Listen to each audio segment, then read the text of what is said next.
You're listening to the Inspired Guide Podcast, episode 33.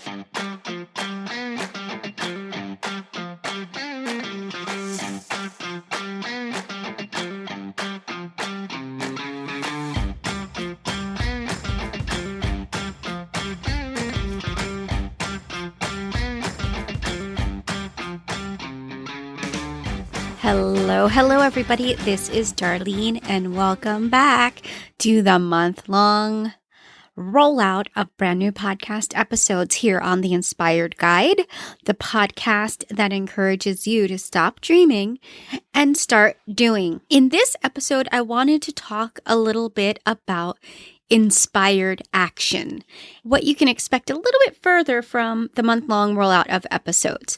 Because when I asked my A-list group of people questions that they might want to hear me answer, one of them said, "Hey, Darlene, do you have a theme for your month-long rollout of episodes?"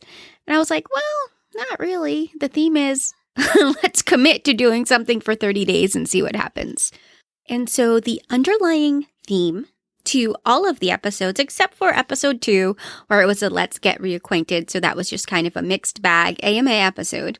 But the underlying theme for all of the remaining episodes for this month is going to be inspired action.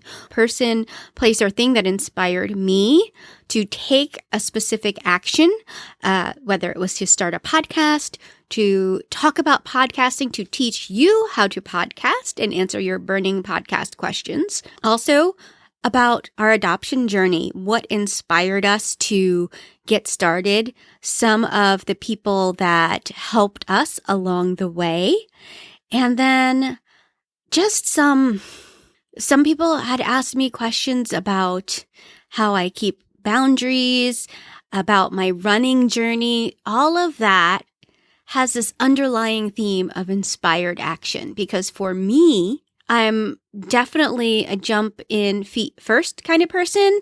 I just jump. If something inspires me or moves me or motivates me, I don't really think too long about it. I just jump right in. And so my hope is that you will also be inspired to take some sort of action in your life. That's all about inspired action. I wanted to share with you why I started podcasting, what inspired me to get started.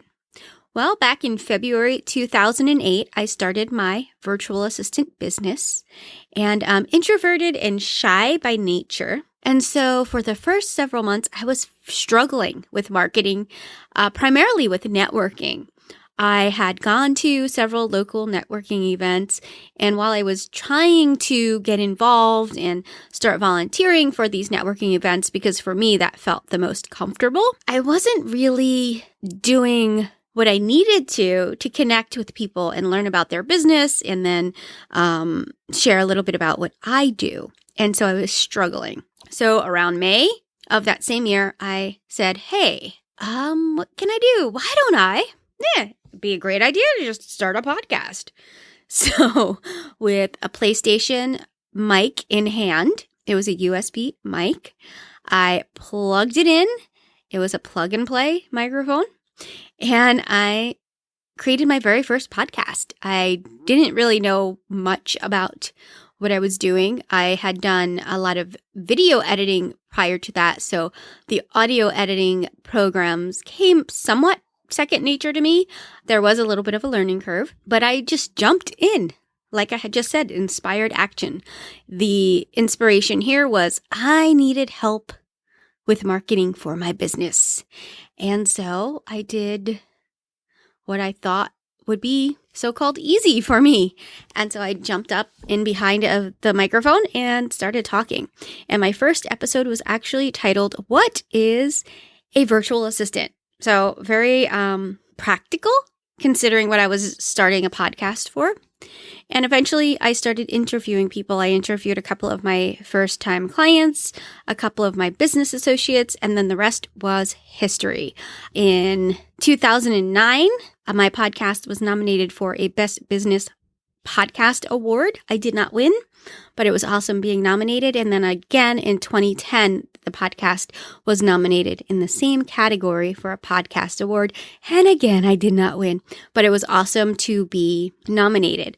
And so after producing over 100 episodes of my podcast and after those nominations, I decided this was just something I was passionate about. I enjoyed. I spent at least 2 years honing my craft. And so I started offering it as a service. And well, here we are in 2019, and I'm still behind the mic, still helping people with a podcast and podcast production. So I think the lesson, if we're going to have a lesson in this particular episode, the lesson here might be just start. If there is something you are wanting to do, whether it's to start a podcast, start a business, maybe 10 years later, you'll look back and go, I'm so happy I explored that area and took the action I needed to. And you might look back and say, well, I gave it a shot and it sucked. There you go. If there are specific topics that you're interested in hearing me talk about, what I'm going to do for the 30-day episodes here is I'm going to put a little marker on the cover art for each episode to kind of let you know. So like, for example, any episodes where I'm talking about podcasting, it's going to have Tell Me About Podcasting series on the little cover art. So if you just hop on over to dvpodcasts.com, you'll see all of the episodes that are available for the Inspired Guide, including all of these new ones for November 2019. And if podcasting is your jam and that's all you want to listen to me talk about, look for any of the episode arts that say Tell Me About Podcasting. And then as I produce the episodes, I will also label some other ones with different series, maybe like my adoption journey for the episode or episodes related to adoption, business related, and then running related, and so on and so forth. So I will be doing that for you to keep everything nice and concise. And because I realize you might not want to hear about podcasting or you might not want to hear about running. So there you have it. That's what I'm going to do for you and keep everything nice and organized. We'll be talking about organization in another episode. That is all I have for you today. I will be back tomorrow answering an A-lister's Q&A question or a question, and I will be providing the answer. Until tomorrow, remember, be inspired by the most important person in your life, you. This is Darlene Victoria, signing out. Oh, before you go, I would love to connect with you. You can follow me on Instagram at DV Podcasts, and you can also find me on Facebook. Just look for Darlene Victoria Digital Media.